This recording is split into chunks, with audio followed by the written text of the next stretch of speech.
En el año 1994 sucedió un acto extremadamente cruel e impresionante cuando una mujer de tan solo 27 años había tenido que sostener su cabeza con una mano y con otra sus tripas para que no se saliesen fuera de su cuerpo para poder sobrevivir.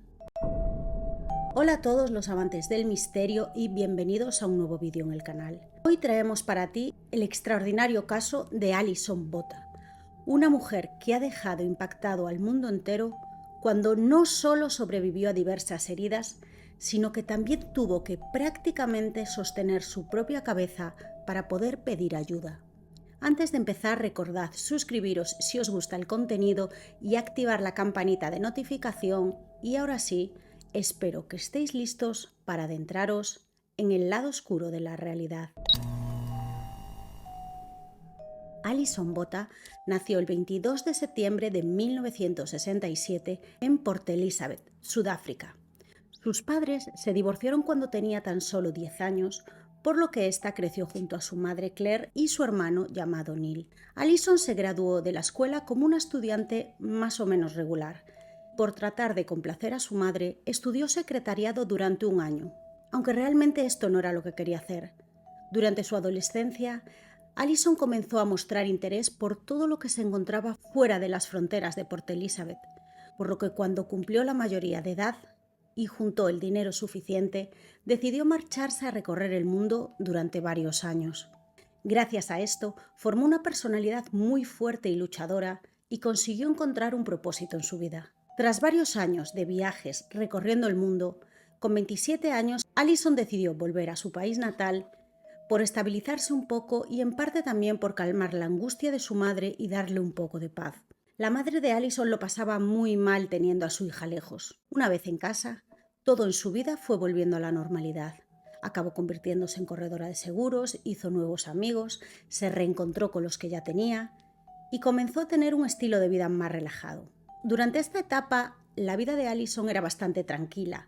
Tenía muy buenos amigos, le gustaba salir de fiesta, hacer muchos planes con ellos, tenía un buen trabajo, una buena relación con sus padres, con su hermano. Sin embargo, la noche del 18 de diciembre de 1994, Alison, que en ese momento tenía tan solo 27 años, tuvo que enfrentarse a la peor experiencia de su vida. Esa tarde del 18 de diciembre venía siendo el inicio de verano en Sudáfrica. Y ese día Alison había estado pasando el día con sus amigos en la playa, jugando, y cuando empezó a atardecer, los jóvenes decidieron continuar la celebración en casa de Alison. Decidieron ir a comer unas pizzas, a jugar algún juego, pero al caer la noche, sobre la 1 de la madrugada, sus amigos se fueron marchando para casa, pero una de ellas no tenía cómo regresar a su apartamento. Port Elizabeth había sido nombrada como la ciudad más segura en Sudáfrica.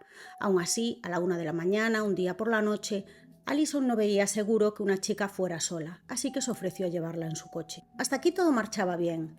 Alison dejó a su amiga sana y salva en su casa y el resto de amigos también habían regresado a sus viviendas, por lo que era el momento de volver a casa a descansar. La joven estaba muy cansada, pero feliz, había disfrutado con sus amigos de la playa, de las risas, y apenas estaba empezando el verano. Ni Alison ni absolutamente nadie se imaginaba lo que estaría a punto de ocurrir. Alison llegó a su casa. El sitio que había dejado estaba ocupado, pero encontró un lugar para aparcar muy cerca. Apagó el coche y justo cuando se iba a bajar del vehículo, un hombre apareció de la nada, interrumpió su movimiento y se metió dentro del coche con una rapidez increíble, quitándole el puesto del conductor a la mujer. Alison estaba claramente asustada y no sabía qué hacer, pero consiguió mantener la calma. El hombre sacó un cuchillo amenazando con que debía acompañarlo a un sitio en particular o de lo contrario le quitaría la vida. La pobre no tenía opción, por lo que siguió las órdenes de su raptor y se mantuvo sentada en el lugar del copiloto. La situación parecía completamente irreal.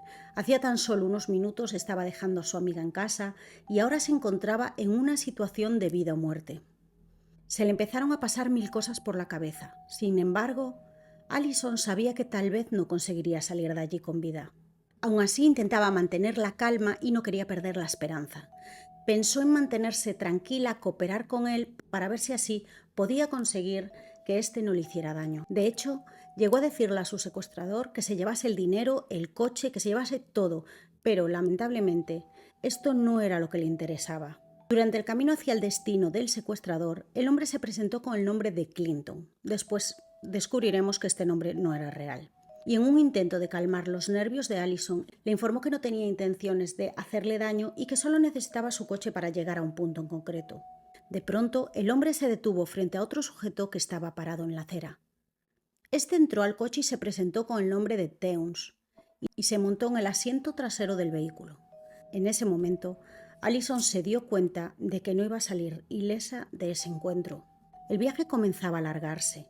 La mujer notó que estaban llevándola hacia las afueras de la ciudad, por lo que su respiración se empezó a acelerar y su actitud calmada se convirtió en absoluto pánico en tan solo unos segundos. Pasaron la última luz, Clinton se desvió de la carretera y detuvo el coche. Se giró hacia Allison y le preguntó: ¿vas a pelear? Pero ella ya estaba más que resignada a morir. Estaba en el medio de la nada en la oscuridad y seguramente todos sus amigos y conocidos pensaban que estaría cómodamente en su casa descansando. De aquella ni siquiera había móviles para poder asegurarse de que todos habían llegado a casa bien. En ese momento, el sujeto llamado Teuns se abalanzó hacia ella de forma muy agresiva y la agredió en repetidas ocasiones. Allison recuerda que durante ese momento él no paraba de decirle cosas al oído que la incomodaban todavía más, si se puede. Cuando se encontró satisfecho, Teuns llamó a su cómplice, Claire, como en realidad se llamaba, que era France Dutoit, para saber si también quería hacer algo a la joven. Y fue allí cuando Allison descubrió el verdadero nombre de su atacante. Las intenciones de France eran todavía peores que las de su compañero. Le puso las manos alrededor de la garganta, intentando privarla de aire. No satisfecho con eso, le dio con un puñal repetidamente en su abdomen y zona íntima. Su intención evidentemente era que Allison no saliese de allí con vida. La mujer cayó inconsciente después de que ambos sujetos volvieran a abalanzarse sobre ella. Cuando acabaron, se metieron en el coche listos para marcharse de allí. Pero justo cuando miraron hacia atrás para asegurarse de que no dejaban ninguna prueba, Teuns notó que Allison aún podía moverse, por lo que decidió regresar y darle más de 16 cortadas profundas en la garganta, llegando prácticamente a separar su cabeza del tronco. Después se subieron al coche y se marcharon del lugar, seguros de que Allison ya no tenía vida. La escena era dantesca, todo parecía haber acabado, pero si no creéis en los milagros, este es un buen momento para hacerlo. Y es que Allison aún se encontraba con vida. Le habían dado 16 estocadas en el cuello, además de otras tantas en el abdomen y en la pelvis, y Allison seguía viva. Respiraba muy lento, pero consiguió abrir los ojos y en ese momento solo vio oscuridad. Sabía que seguía viva y que nadie la iba a encontrar a tiempo de poder ayudarla.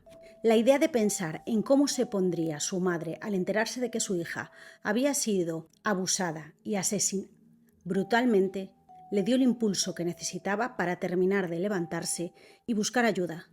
La adrenalina generada por su cuerpo impidió que Allison se diera cuenta de lo mal herida que estaba. Pero antes de marcharse, escribió en la arena un mensaje para su madre y el nombre de sus atacantes. Como pudo, Allison se levantó del suelo y en ese momento notó que su tráquea estaba completamente destrozada. Las vías respiratorias estaban completamente deshechas y conseguía respirar gracias a uno de los agujeros del cuello. Su cabeza pendía prácticamente de un hilo, por lo que intentó sostenerla con una mano mientras intentaba caminar. Sin embargo, había algo más fuera de su lugar. En sus piernas podía sentir algo húmedo tocándola, y es que su intestino se estaba saliendo.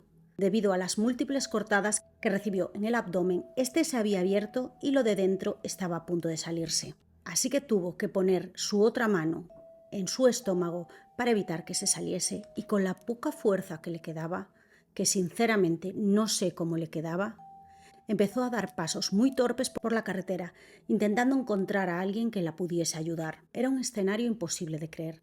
Su último aliento se había hecho muchísimo más largo de lo que jamás pensó. Su momento de morir no era ese, y estaba casi segura de que alguien la iba a encontrar y ayudar. Un coche pasó justo por al lado de ella, pero al verla siguió de largo. Otro vehículo pasó cerca de ella, justo en el momento en el que se desplomaba en la carretera sin fuerzas. Tyan e Hilert Un joven veterinario que se encontraba de vacaciones con sus amigos en las playas de Port Elizabeth fue quien salió del coche y pudo socorrer a Alison.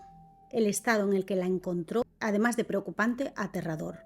Él dudó de que pudiera salvarla o de que fuera posible que se salvase, pero aún así se armó de valor y fuerza y la atendió con lo que tenía y con lo que podía. Una vez que llegaron al hospital, los médicos y los presentes en la sala de emergencias no se creían lo que había pasado. Quedaron absolutamente impresionados de cómo Alison aún podía seguir con vida a pesar de sus terribles heridas. Había pasado tan solo 1 hora y media desde que esas bestias la habían atacado. Por suerte, en el hospital contaban con los mejores profesionales y no solo eso, sino que de forma increíble ninguna de las heridas había perforado o lastimado algún órgano o arteria importante. Contra todo pronóstico, Alison pudo sobrevivir debido a un pequeño agujero en su tráquea que le había permitido respirar. Sin embargo, su intestino se había contaminado durante su intento por salvarse, ya que había estado en contacto durante un tiempo con el suelo, con la suciedad. Pero gracias al especialista Dimitri Angelo, quien se encontraba de guardia esa noche en el hospital, Alison se pudo salvar, ya que el doctor se propuso la tarea de limpiar y suturar minuciosamente sus órganos internos y eliminar cualquier tipo de riesgo de infección que pudiera contraer en el proceso. Cuando Alison despertó y estuvo fuera de peligro, los médicos le dijeron que debido a todas las heridas que había sufrido en su pelvis, dudaban que ella pudiera quedar embarazada en un futuro. Algo que en ese momento a Alison le afectó muchísimo. Al despertar no perdió su tiempo y pidió hablar rápidamente con los oficiales que habían llegado durante la noche para declarar y reconocer a sus atacantes. Escribió los nombres de sus agresores en un papel y los identificó en las fotos que los policías le habían mostrado. Los agresores fueron identificados como Teuns Kruger y Franz Dutoit, y ambos hombres poseían antecedentes criminales por violencia y abuso. Resulta que meses antes del ataque a Alison, Franz Dutoit había cometido el mismo procedimiento, secuestró a una joven de 19 años, la llevó a una zona alejada, abusó de ella, pero sin embargo esta vez la llevó después a una cafetería, le compró algo de comida y le regaló una rosa. Más tarde volvió al lugar donde estaba la joven, la volvió a secuestrar y volvió a abusar de ella. Y ahora os vais a enfadar muchísimo porque esto es increíble. La joven presentó una denuncia por lo sucedido y Franz Dutoit fue atrapado en febrero del 94, pero después de pagar una fianza lo dejaron en libertad. Pero espera que esto no acaba aquí. Al mes siguiente, y acompañado por su cómplice, secuestraron a otra mujer que estaba embarazada de 3 meses para luego abusar de ella y dejarla marchar. Y otra vez la mujer puso una denuncia y ambos agresores fueron detenidos, identificados, pero en solo unas horas estaban en libertad, bajo la condición de presentarse en el juzgado en el mes de enero del año siguiente. A pesar de todos los antecedentes que tenían y las 2 denuncias, los dejaron en libertad. Evidentemente, Franz y Teuns tenían otros planes y para ellos había llegado el momento de no dejar cabos sueltos. Querían avanzar un poco más, obtener otro tipo de satisfacción y acabar con la vida de una mujer. Fue así como planearon la captura de quien sería su próxima víctima, la cual lastimosamente se trató de Alison Botha, quien tuvo la mala suerte de cruzarse en su camino. A pesar de todas las pruebas que había en su contra, el juzgado necesitaba que Alison dijera con su propia voz el nombre de sus atacantes, lo que para los doctores parecía algo imposible, ya que no había pasado ni un día de su operación y temían que al intentar retirar el tubo de la respiración de su boca le pudieran hacer daño, rasgar alguna arteria importante y que pudiera tener serias consecuencias. Aún así, Alison se enteró de lo que estaba ocurriendo con los oficiales, pidió un lápiz, un papel para poder autorizar a los médicos a quitarle el tubo y poder expresar con su voz los nombres de los atacantes. Esta mujer es impresionante. A pesar de todo lo que había pasado, aún tenía fuerzas para decir los nombres de aquellas bestias que arremetieron contra su vida y gracias a esto, por fin, Franz Dutoit y Teuns Kruger fueron capturados el 19 de diciembre de 1994. Los cargos que le fueron impuestos incluyeron violación, secuestro e intento de asesinato. Franz fue el primero en ser interrogado y al oír sus cargos se mostró con una absoluta incredulidad cuando el fiscal le dijo que la joven Alison Botha había sobrevivido y declarado en su contra. La sorpresa en su rostro no le dejó más alternativa que aceptar lo que había hecho.